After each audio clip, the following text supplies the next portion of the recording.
Assalamualaikum warahmatullahi wabarakatuh. Bismillahirrahmanirrahim.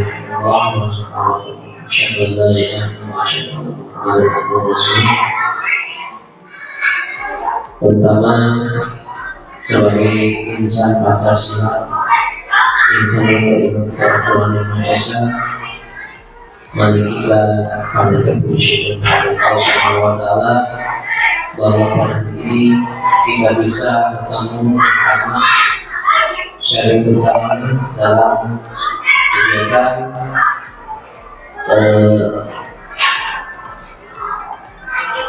kegiatan budaya positif atau distribusi pemahaman budaya positif. Salawat dan salam semoga tercurahkan kepada junjungan kita Nabi besar Muhammad SAW, dan semoga Allah telah menerima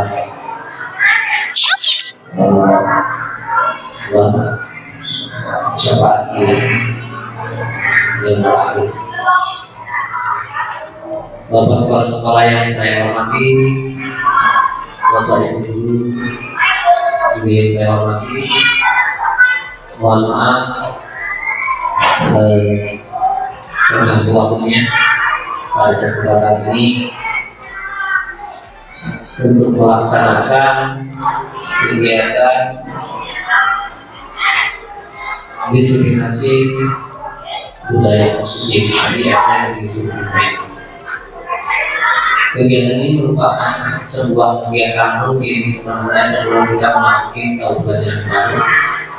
Dalam hal ini, saya di sini bukan akan memberikan materi, tapi kita belajar bersama, memberikan pemahaman bersama tentang budaya positif yang akan diterapkan pada diri kita sebagai persiapan tentang pelajaran baru. Jadi sebelum ini kita harus melakukan pemahaman bersama dulu tentang budaya positif dalam rangka mewujudkan visi dari SMK yang sudah kita pelajari pada waktu sebelumnya. Dan untuk mengefisienkan waktu, ada kalimat terdahulu mengarah kepala sekolah. Tidak ada saudara kepala sekolah tahu, kita langsung saja. Jadi di sini kita melakukan sharing bersama. Dan saya menyampaikan informasi yang dapat yang saya terima, kemudian Bapak Ibu juga nanti akan melakukan umpan balik apa yang saya sampaikan. Bapak dan Ibu, Bapak kepala sekolah yang saya hormati, ketika memasuki tahun ajaran baru, hal utama yang harus kita persiapkan adalah rencana yang akan kita lakukan supaya pembelajaran itu sesuai dengan pemikiran keadaan orang itu seorang guru yang menghamba kepada siswa, yaitu memberikan segala kebutuhan siswa, bahwa kita adalah sebagai orang tua yang kedua. Pak pengawas sekolah menunjukkan bahwa sekolah adalah rumah kedua.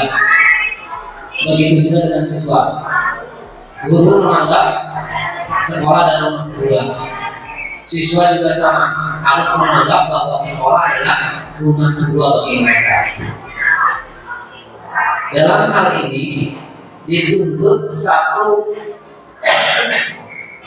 kegiatan budaya untuk menjadikan budaya yang baik yang kelak menjadi pematik bagi anak didik kita untuk melakukan kegiatan di sekolah. Kemudian kita sebagai guru juga harus memahami bahwa tidak ada lagi peraturan yang bersifat memaksa, tapi sifatnya adalah kita bersepakat sesuai dengan pedoman Pancasila, yaitu kesepakatan, mufakat. Gitu. Kemudian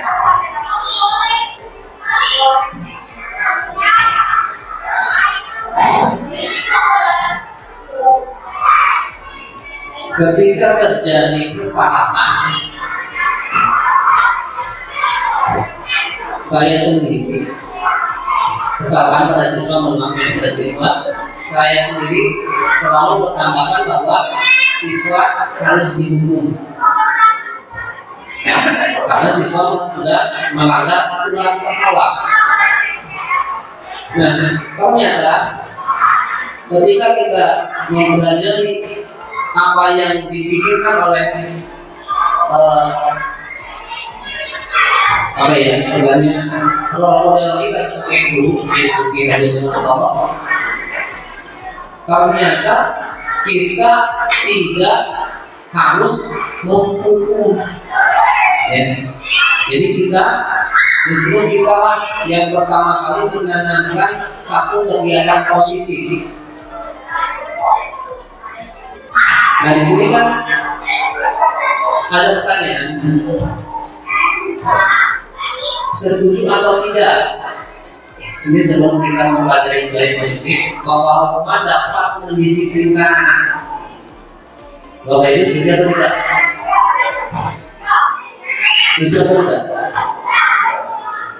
Tidak.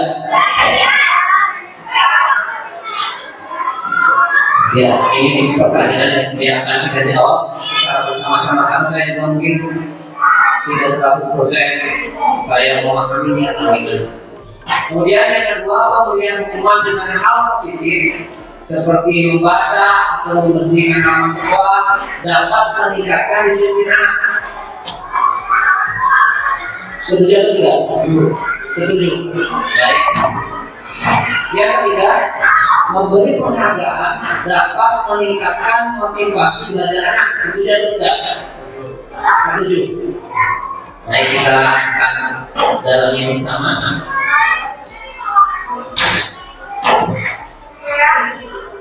Nah, yang akan kita pelajari atau akan kita berbagi bersama di sini adalah disiplin positif dan nilai-nilai kebajikan universal. Kemudian dari motivasi, hukuman dan penghargaan, restitusi, kemudian keyakinan kelas. Nah, ini yang menjadi tolak ukur dalam kegiatan pembelajaran terkait kelas. Kemudian kita lanjutkan dengan kebutuhan dasar manusia dan kualitas, restitusi, posisi kontrol, dan restitusi segitiga restitusi. Nah, ini yang akan kita dalami bersama. Mungkin nanti ada beberapa yang kita lewat. Kita langsung saja.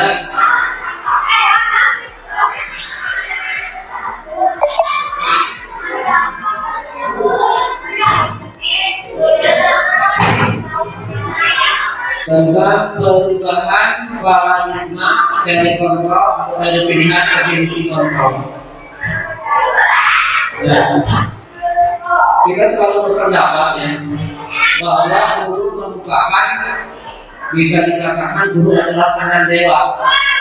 Jadi apa yang diperkirakan oleh guru itu akan dilaksanakan oleh siswa.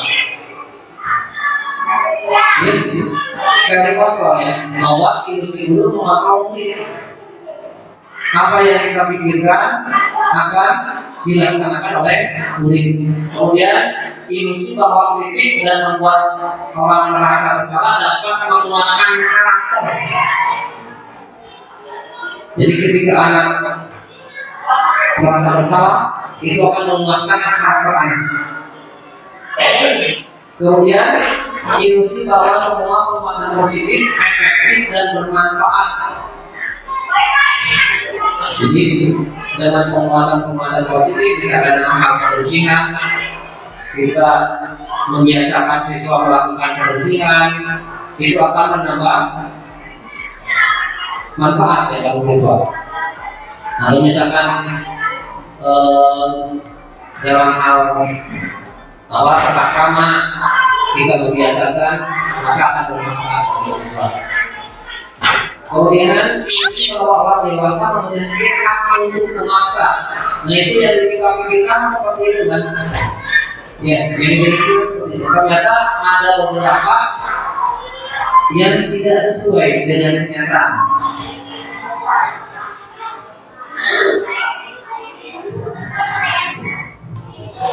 Kita simulasikannya saja.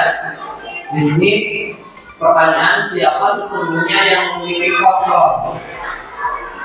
Pertama, kita mencoba mengubah orang agar berpandangan sama dengan kita. Ini adalah stimulasi dari kita. Kemudian dari kontrol kita bukan memaksa. Kita berusaha memahami pandangan orang lain tentang dunia.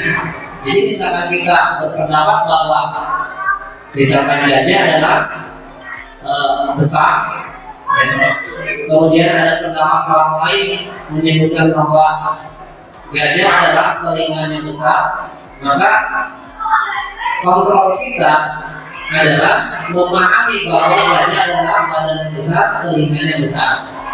Ini universal seperti itu. Ketika kita terapkan pada siswa juga sama. Ketika siswa merasa bahwa sekolah adalah tidak nyaman, maka teori kita adalah siswa akan nyaman dengan cara mengontrol kegiatan kita, bukan mengontrol siswanya, bukan dipaksakan untuk nyaman di sekolah. Kemudian ketika perilaku buruk dilihat sebagai suatu kesalahan, pandangan kita kan seperti itu. Siswa tidak menggunakan seragam sesuai, maka itu kesalahan menurut kita. Ternyata dalam teori kontrol kita harus memahami bahwa semua perilaku itu memiliki tujuan. Ketika siswa datang siswa tanpa menggunakan seragam kita kan langsung maju kamu buka di depan kelas, silakan berdiri sampai dengan pelajaran selesai karena kamu sudah melakukan kesalahan. Ternyata ada hal yang terlewat oleh kita. Ini akan kita terapkan dalam segitiga institusi. Kemudian yang kedua, orang lain bisa mengontrol saya. Nah ini ternyata tidak.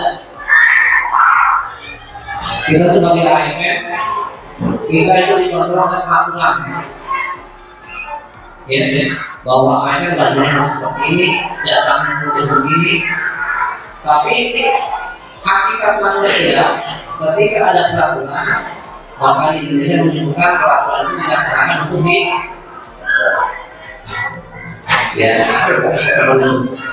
untuk dilanggar.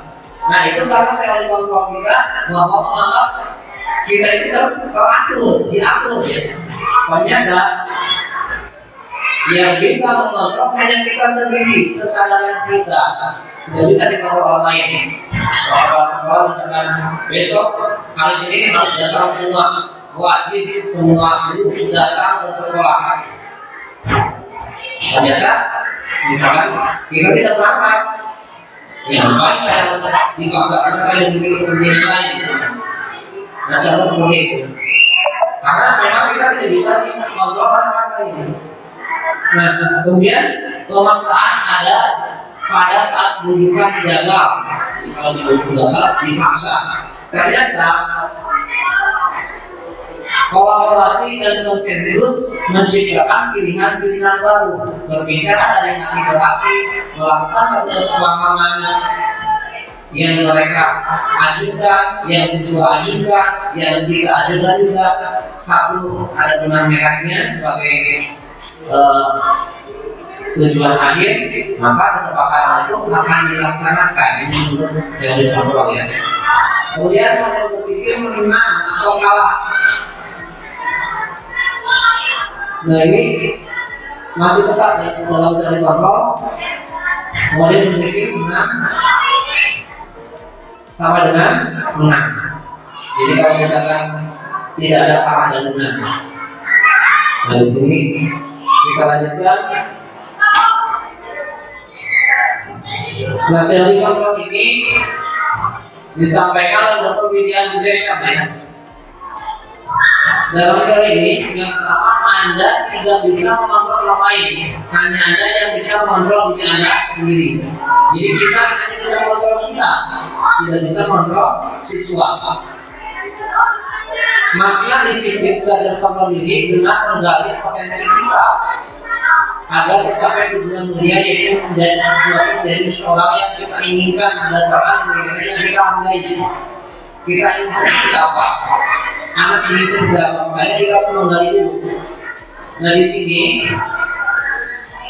disiplin positif yang pertama harus kita lakukan adalah melakukan tes diagnosis atau diagnosis kepada siswa. Analisis siswa kita. Nah itu juga yang akan saya coba terapkan ya, karena saya juga sama, bakal lebih buruk dari Bapak Ibu. Karena tujuan kita ke karakter profil pelajaran Indonesia, maka kita harus tahu karakter siswa kita sendiri. Karena yang pertama adalah siapkan tes diagnosis untuk mengenal kepribadian siswa kita. Kemudian semua perilaku memiliki tujuan. Ini masuk ke teori motivasi. Motivasi itu ada eksternal, ada ekstrinsik dan intrinsik. Kalau ekstrinsik untuk menghindari hukuman, siswa menggunakan pakaian lengkap untuk menghindari hukuman. Kemudian untuk mendapatkan imbalan, saya harus training satu supaya saya dapat hadiah. Kalau intrinsik yang pertama adalah untuk menghargai diri sendiri. Kemudian nilai-nilai kebajikan universal yang akan menghasilkan keyakinan kelas. Nah ini yang akan kita terapkan, muncul dari diri sendiri, kesadaran diri sendiri. Jadi ketika kita juga melaksanakan pembelajaran, melaksanakan pekerjaan kita dari kita, kalau kita sadar dari diri kita sendiri itu, maka akan tenang kita laksanakannya. Seperti yang saya laksanakan pertama kali ketika saya mengikuti CGP, saya dipaksa oleh pengawas seperti itu untuk bisa masuk. Setelah masuk, timbul kesadaran dari saya sendiri, ternyata yang memang kurikulum merdeka adalah guru tongkat. Jadi kalau kita ingin memahami guru merdeka, yang harus masuk ke sana. Itu sebagai wujud pembelajaran kita. Mungkin bisa dilakukan oleh teman-teman yang lain atau ibu lain nanti di atas. Kemudian model berpikir menang-menang, kolaborasi dan konsensus menciptakan pilihan baru. Nah di sini tersusun 5 sisi kontrol. Jadi yang pertama adalah sebagai penghukum, pembuat rasa bersalah. Ini adalah kontrol guru ya. Posisi kita misalkan penghukum, kemudian posisi guru teman atau pemantau, kemudian manajer. Kemudian dari manajer ini menghasilkan sedikit restitusi, yaitu ada 3 pilihan ini nanti kita akan bahas. Nah, hal yang menjadi tujuan utama kita sebagai guru adalah harus terampil sebagai manajer. Itu yang sangat paling sulit kalau menurut saya. Kemudian William Gresham juga menyebutkan bahwa realitas keseluruhan kita berbeda. Kita berusaha memahami pandangan orang lain tentang dunia. Setiap orang memiliki gambaran berbeda-beda, karakteristik berbeda. Kemudian 5 kebutuhan dasar manusia. Jangan lupa siswa juga memiliki 5 dasar kebutuhan manusia sebagai manusia ya. Karena siswa bukan objek, kami subjek. Yang pertama adalah bertahan hidup, kemudian penguasaan, kasih sayang dan rasa diterima, kesenangan dan kebebasan. ya menjadi dasar kebutuhan siswa kita. Kita langsung ke disiplin, langsung saja. Disiplin artinya belajar, ya. Bisa disebutkan kalau belajar itu sesuatu hal dari A menjadi Z, dari tidak balik menjadi balik, itu kalau belajar. Bapak Ibu sudah paham semua tentang pengertian belajar, yang menghasilkan budaya yang sesuai dengan kearifan lokal. Itu menurut kehadiran Bapak. Namun terjadi perbedaan, ya, bahwa dalam budaya kita disiplin adalah sesuatu yang dilakukan selama orang lain untuk mendapat kepatuhan. Kalau yang sudah melaksanakan pasar, sudah melaksanakan disiplin pegawai, kamu semua harus tunduk. Nah, di sekolah tidak seperti itu. Mereka tidak tunduk dengan aturan, tapi mereka yang membuat aturan. Mereka harus sepakat membuat sebuah aturan dan bersepakat akan melaksanakan. Bukan kita yang membuat aturan, siswa yang melaksanakan, termasuk guru juga.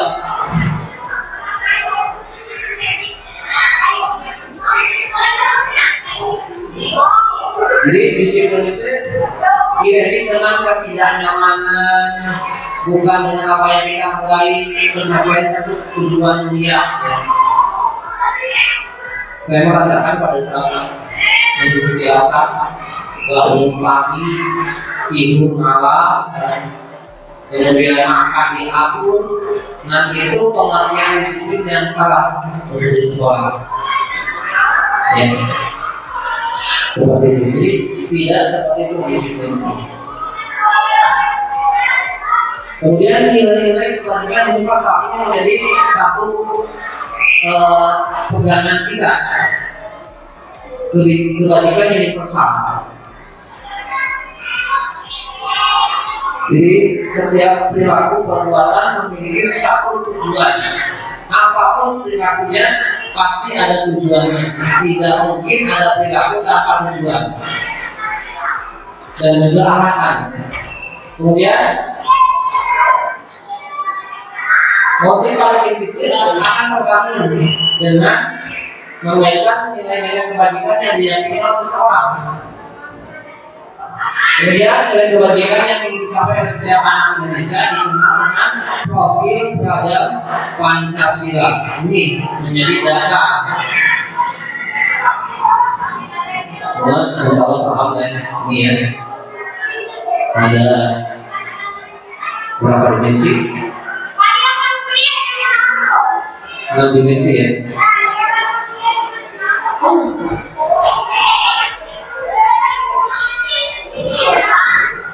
Yaitu untuk pendidikan eksternal, internal, saya langsung saja motivasi internal. Ya, untuk jelas untuk menghargai diri sendiri. Nah, jadi harus tumbuh rasa menghargai diri sendiri. Bukan takut dihukum kalau disiplin internal ya. Internal itu bukan kadang tidak mau dihukum, tapi kita menghargai diri sendiri.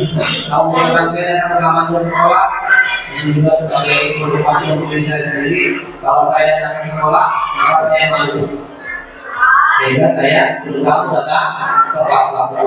Itu dari internal. Bukan saya datang ke sekolah, saya sendiri ya. Memang kalian itu saya nanti ditegur Pak Kepala Sekolah. Nah, siswa pun sama, datang ke sekolah siang, terus saya malu nanti kalau saya datang siang. Makanya sadar datang tepat waktu.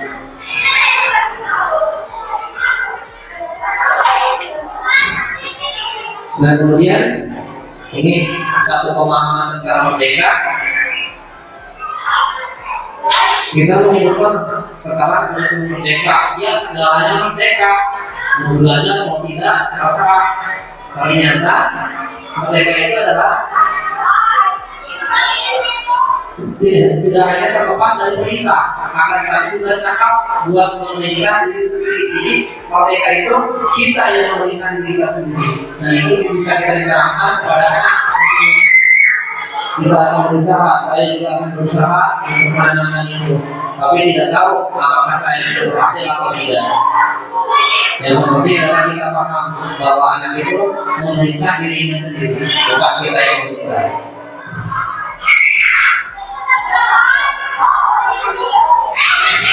Kemudian yang selanjutnya adalah dihukum oleh penghargaan.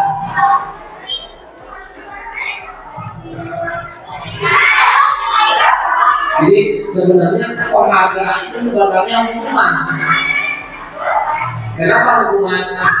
Kita lihat anak yang satu tidak kasih penghargaan. Sebenarnya bagi mereka ini adalah hukuman. Saya harus ranking 1 lagi.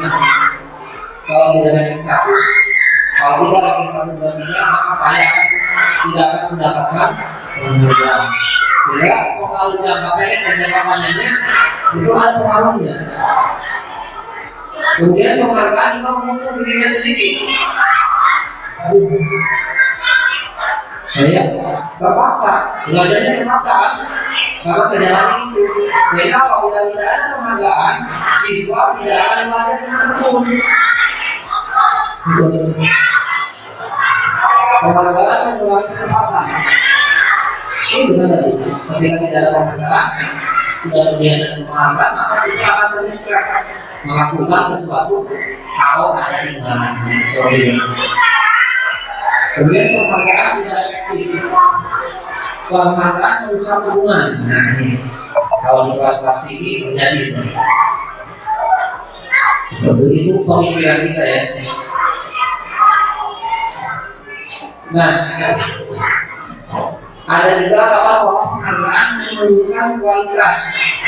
Karena bagi mereka adalah nilai yang satu. Penghargaan mematikan kreativitas. Kemudian penghargaan mengurangi motivasi intrinsik. Kita lanjut. Dan di sini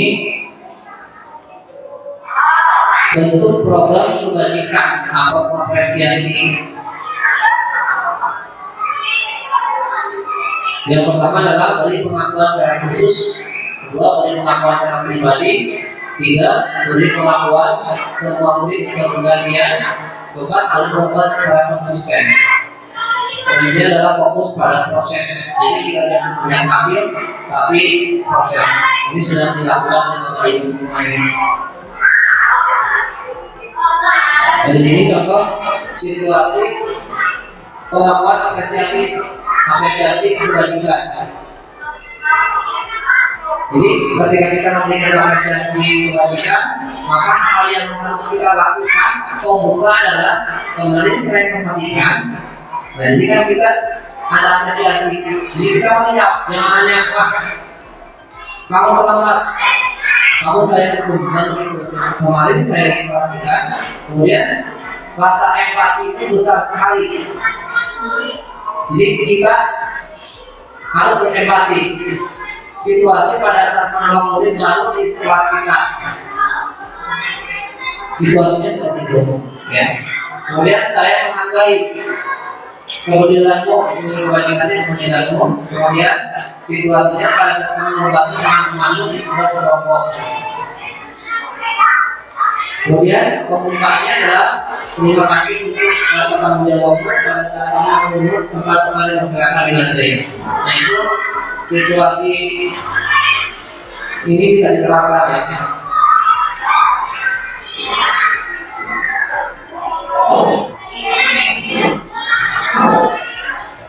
Dan di sini ada tindakan guru. Kita langsung saja ini ya. Perbedaan hubungan dengan konsekuensi. Mencatat 100 kali di dalam buku kalimat saya tidak akan terlambat lagi karena terlambat ke sekolah. Itu termasuk hukuman atau konsekuensi.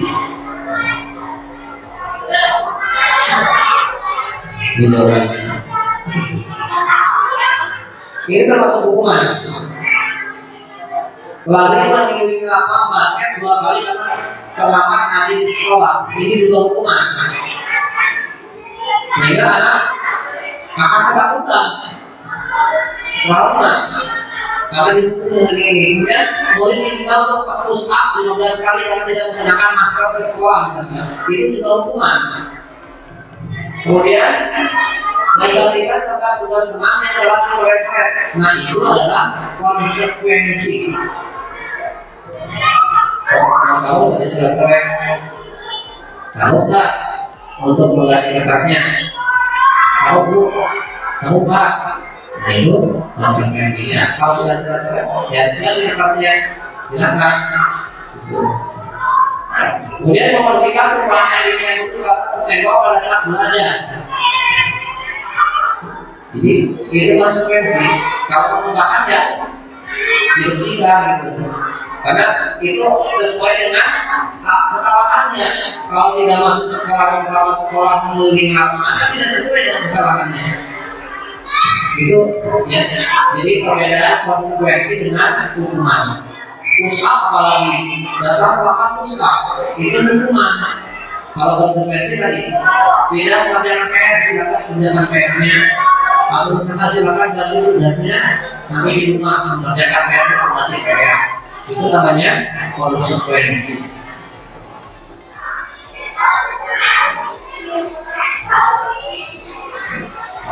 Nah, perbedaan hukuman dan konsekuensi.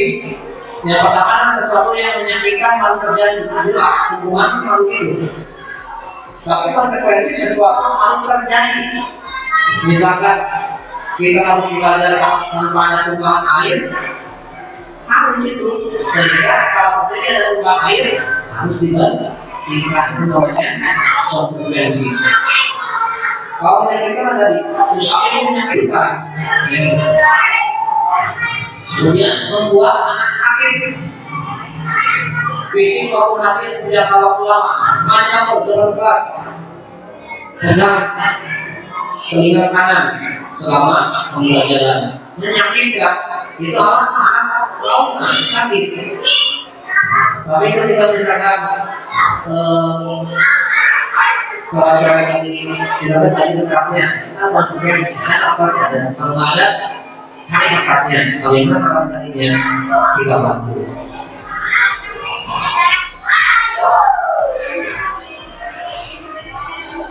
Nah, kemudian paksaan. Kayak anak memiliki kedisiplinan, sehingga anak akan benci karena dihukum. Saya sering dihukum, saya benci dengan peraturan ini. Nah, itu yang terjadi pada kita juga kan. Anak pun sama. Kemudian paksaan. Kalau konsekuensi, stimulus tanggapan, tidak memaksa, tapi keluar dari kesadaran mereka. Kemudian mendorong anak menyakiti diri sendiri, mendorong anak agar mudah menyesuaikan diri. Menyakiti diri sendiri maksudnya bagaimana? Mereka akan merasa dikucilkan, mereka akan sendirian, tidak mencari teman, murung. Kemudian konsep dirinya yang buruk. Nah ini saya nggak mau belajar lagi karena saya tidak bisa. Nilai saya kembali di bawah standar. Akhirnya saya diberi. Tapi kalau konsekuensi, konsep dunia baik, saya sudah baik. Tapi tinggal meningkatkan pelajaran saya. Kemudian anak belajar untuk menyembunyikan kesalahan. Nah, gitu kan? Supaya tidak salah disembunyikan. Kemudian anak belajar untuk memahami peraturan. Kemudian hukuman marah, merasa bersalah, dipermalukan, merasa dihargai. Sedangkan konsekuensi kehilangan hak dibuat dengan nyaman, dihasilkan untuk sementara ya. Silakan kerjakan PR yang perlu dikerjakan. Kan dia diasingkan ya, tidak sama teman yang lain. Tapi setelah selesai mereka dia bergabung kembali. Kemudian kita lanjutkan restitusi. Ini yang menjadi pemahaman kita sebagai guru untuk bisa menyadarkan anak. Ada yang salah. Kalau kesalahan dari restitusi.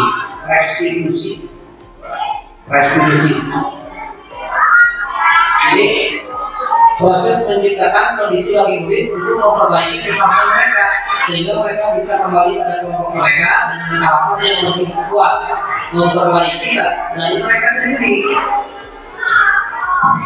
Nah ini.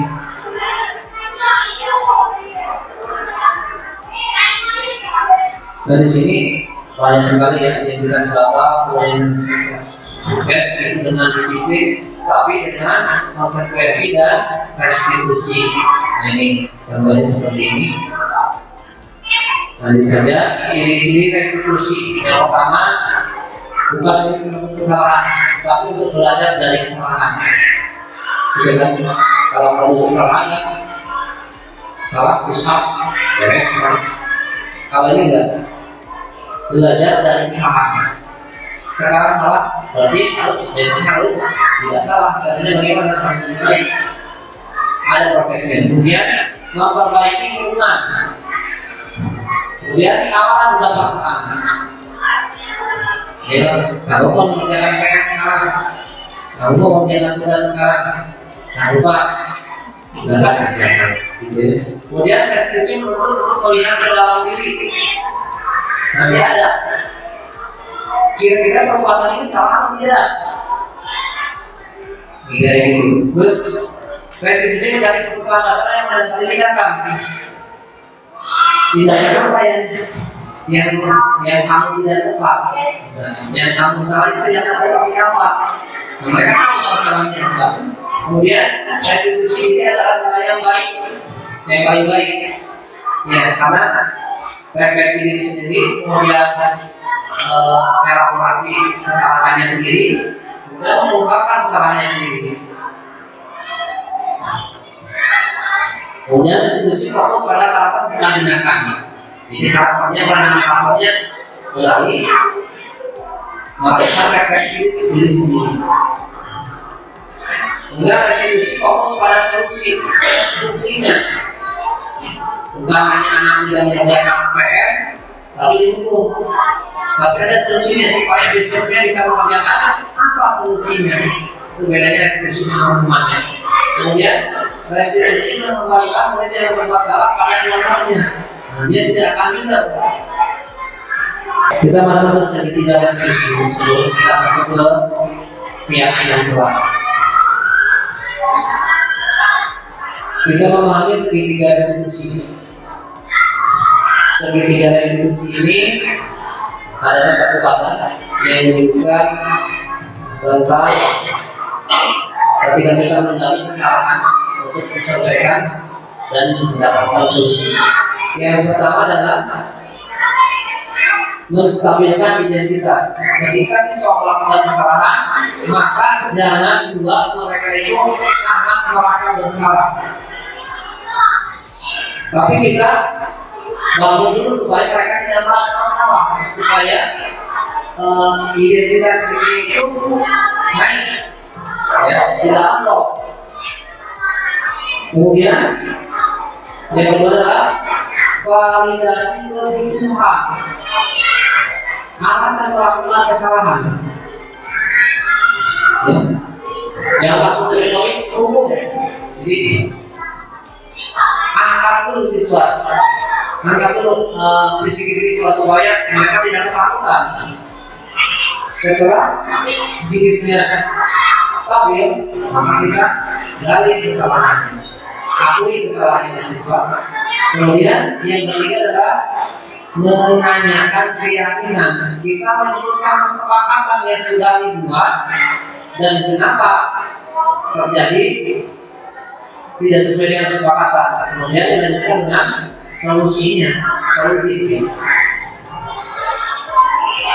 Dari sini kata atau kalimat yang bisa kita sebutkan pada saat siswa melakukan kesalahan, menstabilkan identitas adalah kalimat setiap orang pasti pernah melakukan kesalahan. Seperti itu kepada siswa. Kemudian kamu bukan satu-satunya yang melakukan ini. Ya. Setelah itu Lanjutkan. Kamu punya alasan mengapa melakukan itu. Ya, siswa datang terlambat. Yang pertama kali kita lakukan adalah kita sapa, kemudian kita sebutkan apa istilahnya, kita komunikatif dulu, kemudian tidak apa-apa, semua orang pasti pernah melakukan kesalahan. Kita kasih contoh teman-temannya yang dulu yang pernah melakukan kesalahan. Kemarin teman kamu juga kesianan. Kita lanjutkan ke ekspresi yang kedua, yaitu validasi kebetulan. Nah, tapi bapak dan ibu tahu pasti kamu kesianan ada alasannya. Kira-kira alasannya, siswa kan akan menyebutkan alasannya.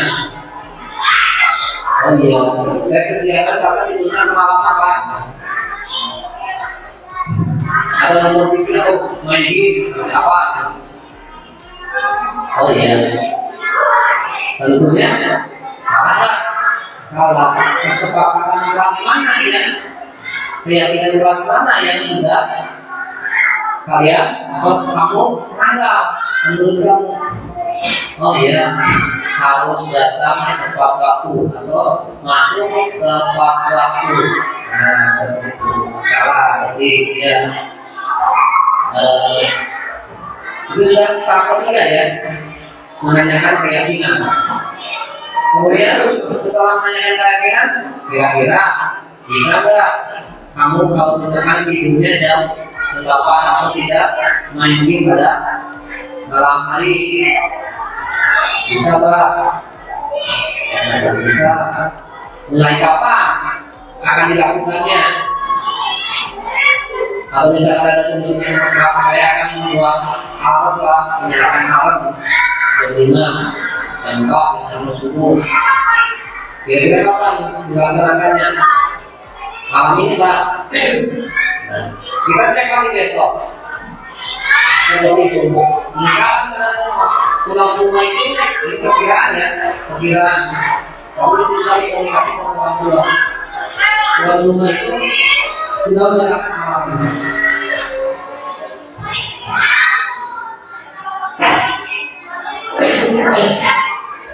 Nah itu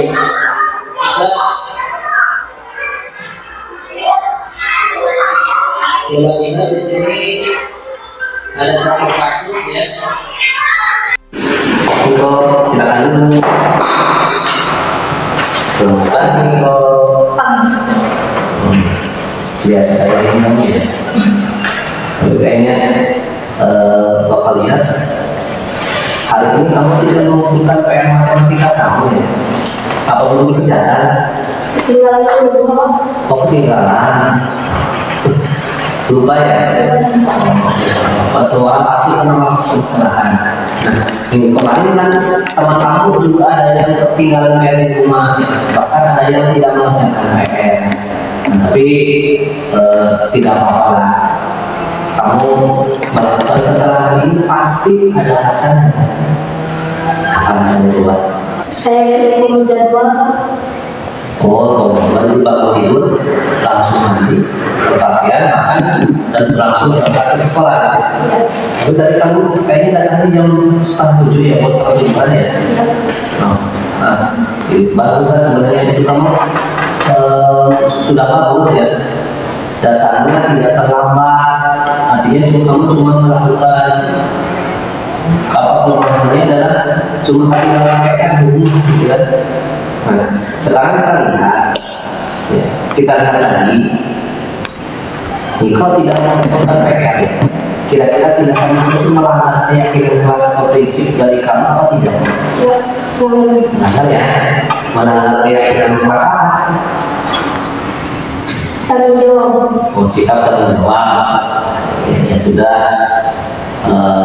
Kalau kamu sudah tahu, kira-kira sikap tanggung jawab itu penting apa tidak untuk kamu?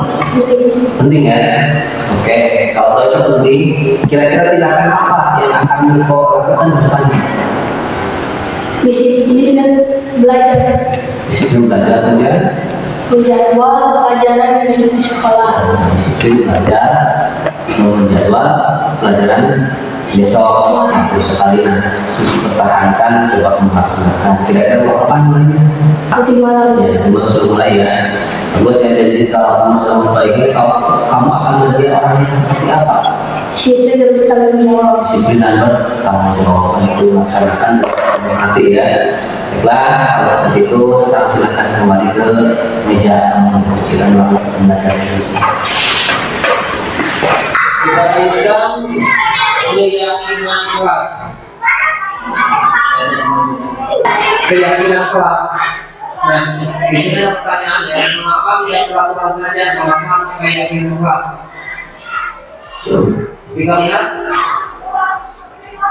ketika Bapak Ibu menggunakan helm pada saat berkendaraan, alasan utama dari itu apa?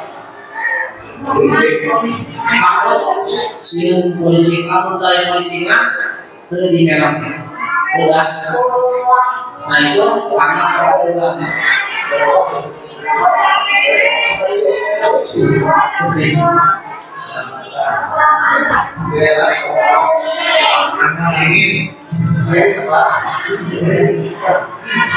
Nah, kalau keselamatan yang ingin berarti itu kesadaran dari diri sendiri. Nah, harusnya anak juga seperti itu. Makanya tidak dalam bentuk peraturan kelas. Kenapa kita menggunakan baju pabrik? Aturan? Bukan. Karena kita adalah bagian dari pabrik. Si aturannya pakai baju pabrik, kalau kita tidak pakai kan nggak bisa ya. Misalkan atau seragam lah, jangan pakai seragam gitu ya. Itu karena kesadaran ya kalau seperti itu. Kalau misalkan aturan besok harus menggunakan seragam A, seragam B, aturan seperti itu. Makanya ketika saya berpikir aturan, saya sendiri datang ke sini kadang-kadang menggunakan seragam ya. Itu karena anak-anak adalah aturan, seragam adalah aturan, dan kedepannya akan saya ubah. Saya datang ke sini dengan kesadaran bahwa saya harus berpakaian sesuai dengan aturan. Mari kita bangun, karena kita ada seorang role ya, role model. Kita adalah merupakan panutan bagi anak didik kita. Saya merasa sangat puas ya ketika mempelajari tentang disiplin positif ini, karena saya juga merupakan panutan bagi anak didik saya. Nah, yang harus kita lakukan adalah bagaimana supaya kita menjadi panutan. Kita harus belajar pada guru olahraga. Guru olahraga adalah panutan bagi anak didiknya. Gitu. Fansnya banyak, dari kelas 1 sampai kelas 6 fansnya guru olahraga. Nah, kita harus melakukan itu. Kalau saya tinggal ya, saya tinggal bisa dapat kelas. Ya benar kan? Gak ada satupun yang masih menang saya kemarin pada saat menaikkan kelas. Gitu ya, saya memberikan kan toh guru-guru yang lain kan gitu ya. Ada yang memberikan ada kue kayak gitu ya. Panutan mereka. Nah berarti itu bisa dijadikan refleksi bagi kita ya. Oh berarti kita masih belum menjadikan panutan. Makanya kita harus merubahnya, mulai berubah, ya. Mulai bergerak untuk merubah diri kita sendiri. Ayo, jangan lupa panutan. Karena panutan untuk rekan sejawat, panutan untuk anak didik. Nah saya panutan anak didik saja belum sampai. Kemudian mengapa kita memiliki peraturan 3M menggunakan masker, mencuci tangan, menjaga jarak, contohnya seperti itu ya. Mengapa? Karena ini sifatnya memaksa. Kan kita alasannya ya, memaksa pada zaman COVID juga gitu. Sifatnya memaksa. Nah justru paksaan-paksaan ini yang menyebabkan anak akan melawan. Jadi kalau sudah kesepakatan atau keyakinan itu adalah satu kesepakatan yang dibuat oleh guru dan siswa. Jadi pertama kali kita masuk ke kelas adalah buat keyakinan dulu. Setiap anak bisa mengajukan pendapat, kelas mana juga bisa. Karena kira-kira pelajar kita mau seperti apa supaya menyenangkan, pakaiannya seperti apa. Jadi ada pemakai dari yang kelas-kelas rendah ya. Kalau kelas ini kan bisa langsung kira-kira bagaimana hadir tepat waktu Pak, bukan hanya untuk anak, termasuk untuk saya. Karena setelah di sini saya sedang juga berjalan. Itu refleksi keburukan. Nah, ini juga jadi yang namanya dibuat oleh anak-anak ya, dibuat dengan anak. Kemudian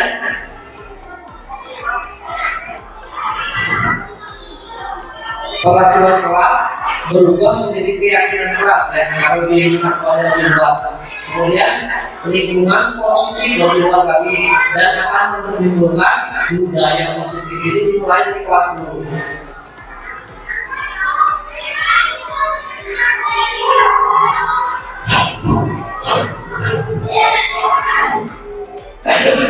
Nah di sini keyakinan kelas ini yang pertama kita buat adalah keyakinan kelas. Jadi jangan hanya ngomongin. Misalkan kesepakatan kelas merupakan keyakinan kelas. Kami guru dan murid yang saling menyayangi misalkan. Pembelajaran dilaksanakan dengan menyenangkan.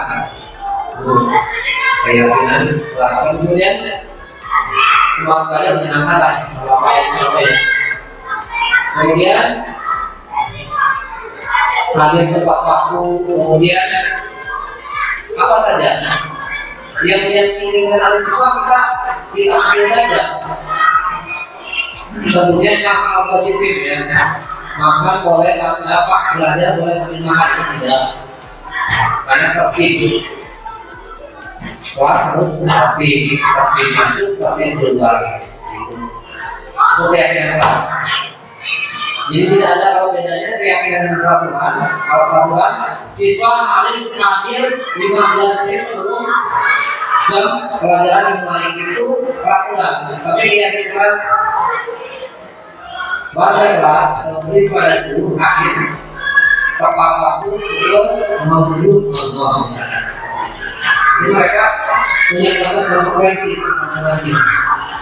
Ya contoh yang jelas ya. Jadi nanti Bapak Ibu bisa langsung membuat keyakinan kelas. Jadi intinya peraturannya tidak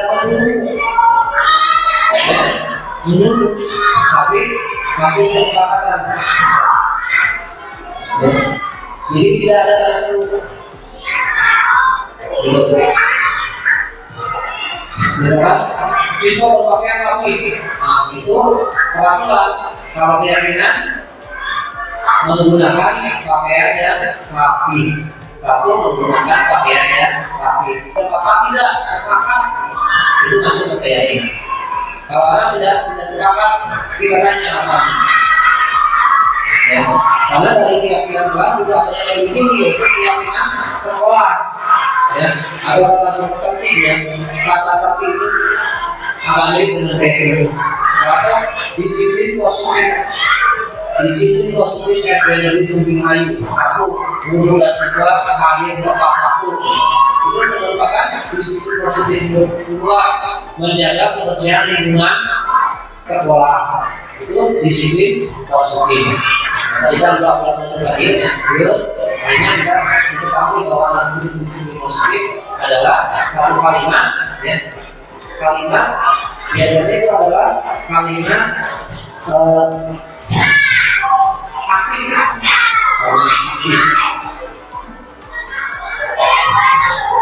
Itu sebenarnya lama ya kalau misalkan kita mengajari video lainnya.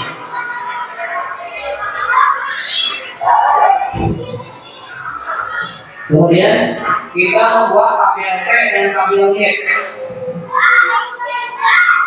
Nah, ini bisa kita laksanakan nanti berbagi saja dalam acara berbagi ya, dan maksudnya berbagi ketika kita lihat di ruangan guru atau seperti ini, kalian harus melaksanakan tabel T dan tabel Y. Kita membuat tabel Y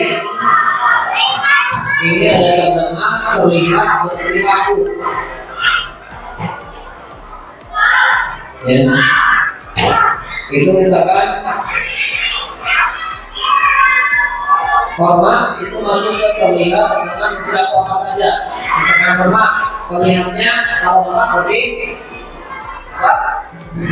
Bersalaman sebelum masuk ke kelas ini terlihat ya, siswanya terlihat jadi dia nggak oleh mata.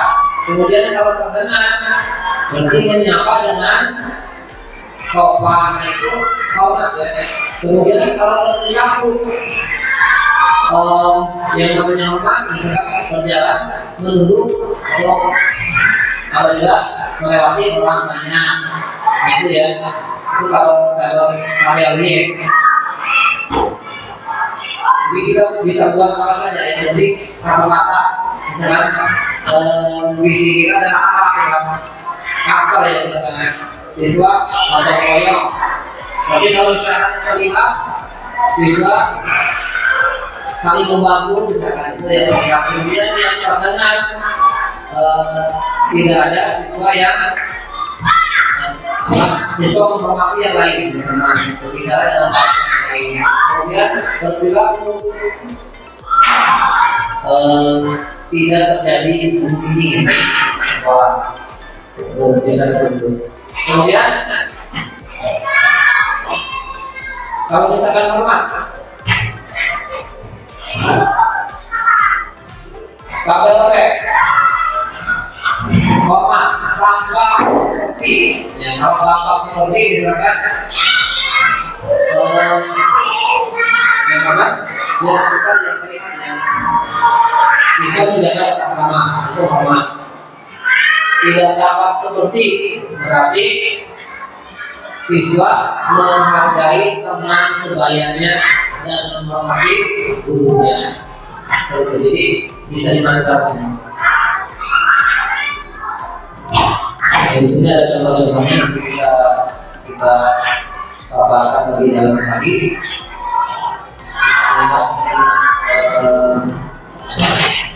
Tabel upaya yang saya berikan, karena ini merupakan awal.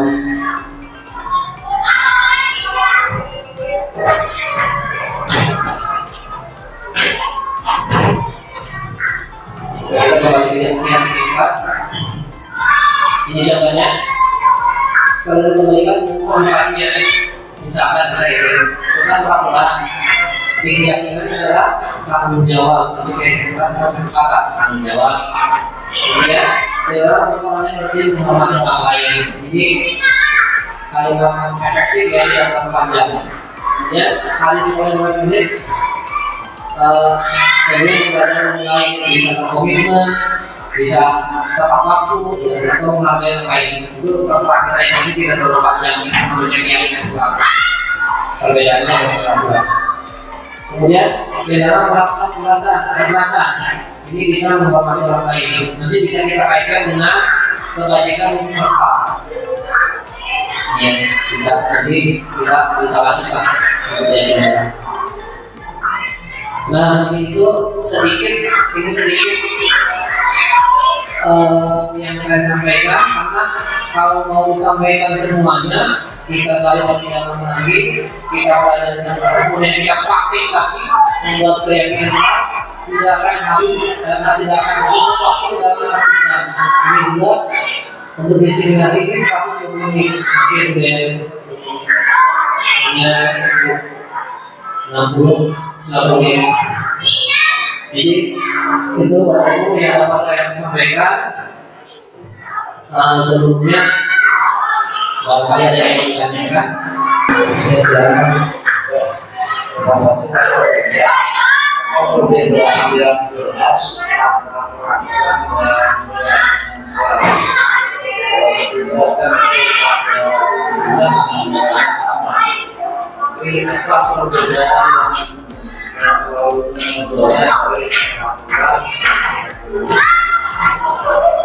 Terima kasih. Perlakuan dengan keyakinan. Pertama, ketika ada perlakuan berarti ada sanksi. Iya. Kedua, sifatnya memaksa. Jadi kalau sudah ada peraturan, suka tidak suka, mau tidak mau, melaksanakan juga. Bedanya dengan keyakinan kelas. Yang pertama, keyakinan kelas itu tidak ada sanksi, tapi konsekuensi.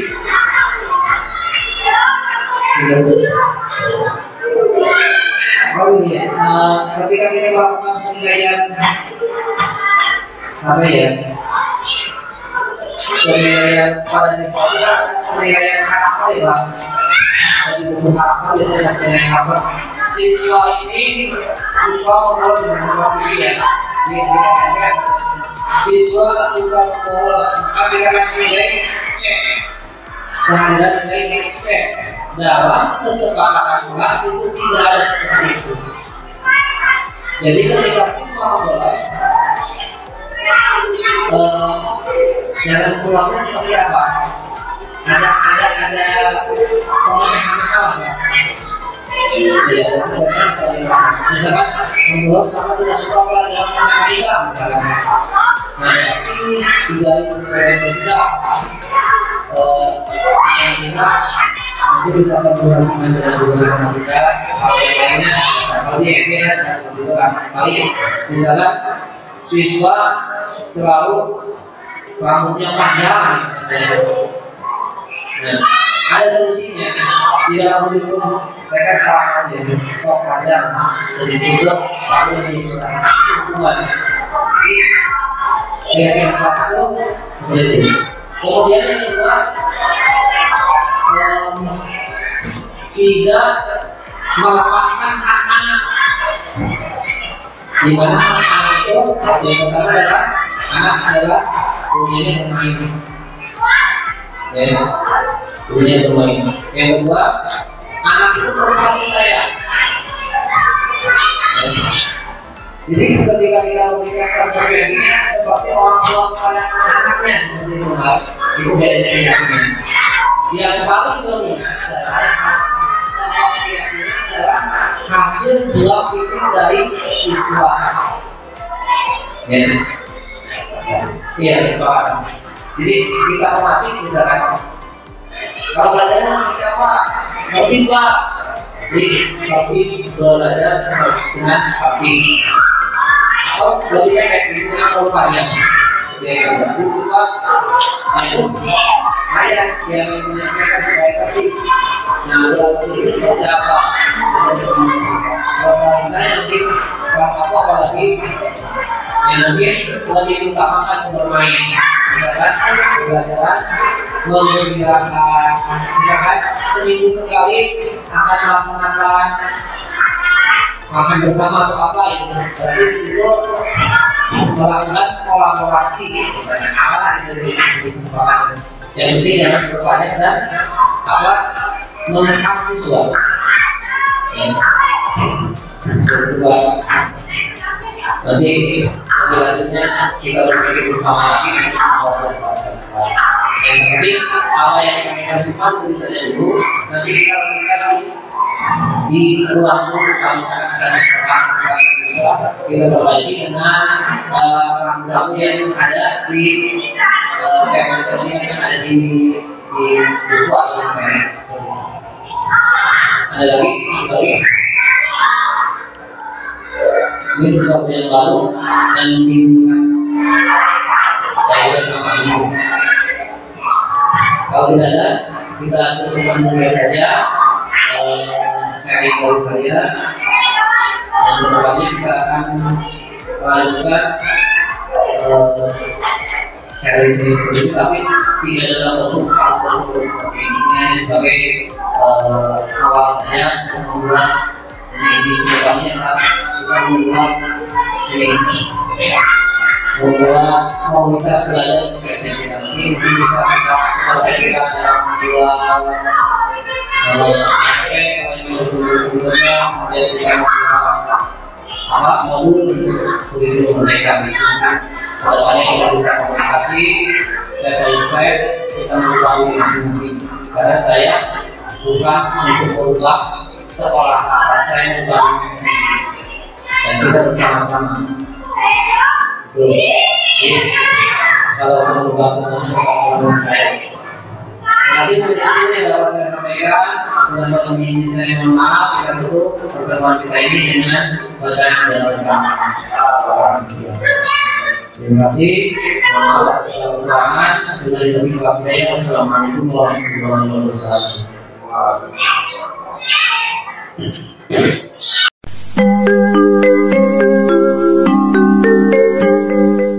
Alhamdulillah dengan adanya kegiatan destinasi yang sudah dilaksanakan oleh Bapak Disna, alhamdulillah dapat menambah pengetahuan wawasan di kampus sekolah berkaitan dengan guru yang ada di SMP Srihayu.